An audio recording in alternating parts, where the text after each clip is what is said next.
后来镜头锁定在台湾，来看咱伫个太平洋地区的邦交国之一帛琉，因的总统惠恕仁昨下晡来到台湾，早起一透早到新光病院做癌症的健康检查。做完检查了后，新光病院阁特别来准备着琉璃赛等等的纪念品来送予伊，向定双方深交的友情。因为这个新光病院长期以来拢咧协助帛琉的医疗资源，像即摆都有10个帛琉的公民伫新光病院咧做治疗。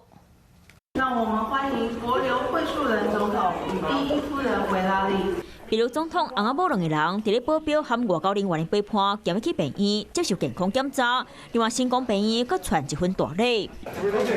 琉璃赛和歌中代表两国的朋友情，因为新光病院长期帮助帛琉当地医疗，因健康检查做完，尾就离开，无接受访问。总统刚才离开的时候，表示在健康检查方面完善的一个规划。他说非常 fantastic。